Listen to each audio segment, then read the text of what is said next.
세금은 세무사에게, 약은 약사에게, 산재는 노무사에게.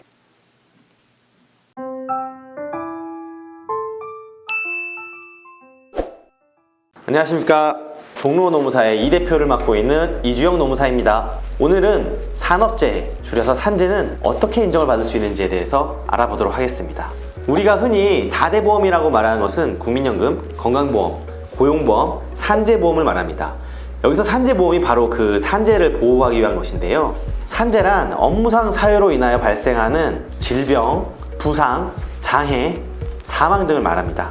산재보험법에서는 산재를 당한 근로자와 가족들, 유족들을 보호하기 위해서 요양급여, 휴업급여, 장애급여 등 여러가지 보험급여를 명시해 놓고 있습니다. 일하면서 다치거나 병을 얻었을 때 이를 보호하기 위해서 만들어진 것이 산재보험입니다. 이름에도 아시다시피 보험이란 말이 들어가 있죠. 보험이니까 일정한 조건을 만족하게 되면 보험금을 받을 수가 있습니다. 근로자가 산재보험법상 보험급여를 받기 위해서는 일단 사업장이 산재보험에 가입되어 있어야 하고요. 또 하나는 근로자가 근로기준법상 근로자여야 합니다. 그리고 업무상 사유로 인하여 발생한 사고, 부상, 질병, 사망이어야 합니다. 요 세 가지 조건이 있어야 산재가 성립됩니다. 네, 우리나라는 OECD 국가 중 멕시코 다음으로 근로시간이 굉장히 많다고 하죠. 특히 요즘 과로로 인한 사망, 과로사라고 합니다. 과로사와 자살 등의 비율이 높아지고 있는데 이 중에서 산재로 인정되는 비율은 굉장히 적습니다. 모든 뇌혈관, 심혈관계 질환이 산재에 해당되는 것은 아니에요. 하지만 60세 미만의 근로자들이 많이 사망을 하고 있는데도 불구하고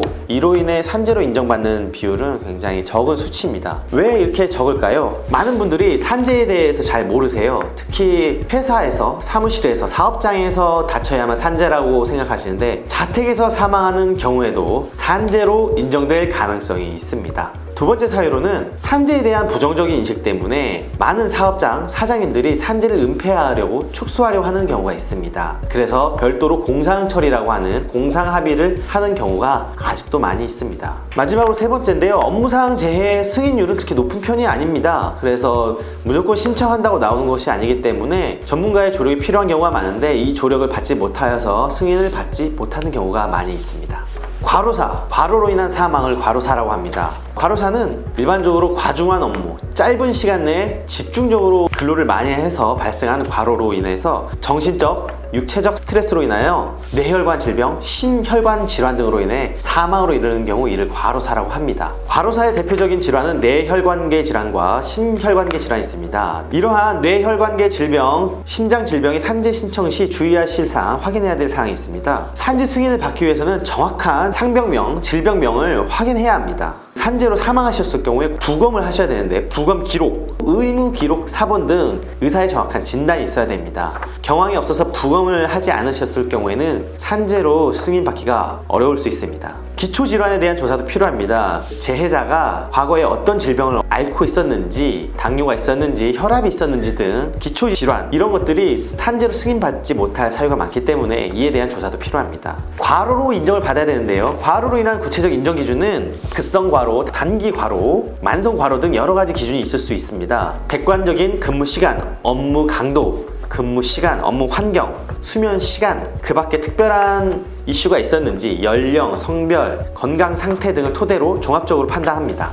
무엇보다 중요한 게 질병과 업무와의 인과관계입니다. 업무 기인성, 업무로 인해서 이런 질병을 얻었다. 이것이 무엇보다 제일 중요하다고 할 수 있겠는데요. 이런 과로성 질병이 업무와 관련성 있는지 여부를 종합적으로 입증을 해야 합니다. 이때는 전문가의 조력이 중요하다고 할 수 있겠습니다. 질문관 답변 큐! 네, 첫 번째 질문입니다. 사업장 밖에서 쓰러진 경우에는 보상이 되지 않나요? 네, 과로사의 경우 사업장 밖에 자택에서 발생하는 경우가 많습니다. 취침 중 또는 샤워 중에 이런 경우에 산재가 아니라고 생각하시는 분들이 많은데요. 업무상 인과관계가 입증이 된다면 이것도 산재로 승인받을 수 있습니다. 업무와 관련된 과로 스트레스로 업무상 질병이 발병된 것으로 확인이 된다면 이것도 산재가 가능합니다. 예를 들어 저희가 최근에 진행한 사건이 있었는데 빌딩에서 2조 2교대로 경비를 쓰는 근로자였는데 새벽에 출근 중에 뇌경색으로 쓰러져 사망한 사건이 있었습니다. 이 경우에도 쓰러진 장소가 집도 아니고 근무지도 아닌 길거리였습니다. 길거리에도 불구하고 업무상 인과관계 과로가 입증이 되었기 때문에 산재로 승인받을 수 있었습니다. 퇴직한 후에는 산재 보상을 청구할 수가 없나요? 사업장과 근로계약이 유지되어 있는 동안, 즉 일을 하고 있는 동안에만 산재보험을 청구할 수 있다라고 생각하시는 분들이 많은데 그렇지 않습니다. 퇴직한 후에도 이 질병이 업무상 스트레스로 인한 질병이었다라고 인정이 된다면 산재 승인이 가능합니다. 세 번째 질문입니다. 뇌심혈관계 질환으로 사망한 환자가 고령인 경우 보상이 불가능한가요? 네, 사망하신 분이 고령이라면 뇌심혈관계 질환이 업무상 과로로 인한 산재다라고 승인받기 어려울 수도 있습니다. 하지만 반드시 그런 것은 아닙니다. 일반적으로 고령인 경우에 개인적 질병으로 인한 사망으로 인정될 가능성이 높지만 이 경우에도 업무상 스트레스가 더 높았다, 이것이 직접적인 사인의 원인이었다라고 한다면 산재보험 청구가 가능합니다. 예를 들어서 65세 이상 고령자인데도 불구하고 기존 질환이 없이 건강하셨는데 사망 전 2주, 사망 전 한 달 동안 연장 근로가 굉장히 많았다. 주 60시간 이상 근로가 집중되어 있었고 업무가 평소보다 과중되어 있었다. 또한 그로 인한 업무상 스트레스가 많았다라고 한다면 이것 또한 산재로 인정받을 가능성이 매우 높다고 할 수 있겠습니다. 네, 네 번째 질문입니다. 기존의 개인 질병이 악화되었다면 보상받을 수 없나요? 꼭 그렇지는 않습니다. 기존에 혈압도 있을 수도 있고요, 당뇨가 있을 수도 있고 뇌심혈관계 질환으로 사망하신 사망자의 경우 대부분은 조금씩 고지혈증이나 혈압들을 가지고 있는 경우가 많습니다. 하지만 그 정도의 혈압이나 그 정도의 고지혈증으로 이것이 개인적으로 자연스럽게 사망에 이르렀다고는 추산할 수는 없습니다. 이것 또한 업무상 과로로 인한 스트레스가 사망의 직접적인 원인이 되었다고 입증이 된다면 업무상 과로가 기존의 질병을 유발 또는 악화시켰다면 이것은 업무상 인과관계가 있다고 보아야 할 것입니다. 소규모 사업장에서 근무하고 있는데 산재보험 혜택을 받을 수 있나요? 네, 산재보험은 근로자를 고용하고 있는 모든 사업장에서 혜택을 받을 수가 있습니다. 소규모 사업장이라고 해도 산재보험 혜택을 받으실 수 있고요. 또 하나는 산재보험에 가입되어 있지 않다고 하더라도 산재보험 혜택을 받으실 수가 있습니다. 네, 이상으로 과로로 인한 산재에 대해서 알아보았습니다. 세금은 세무사에게, 약은 약사에게, 산재는 노무사에게.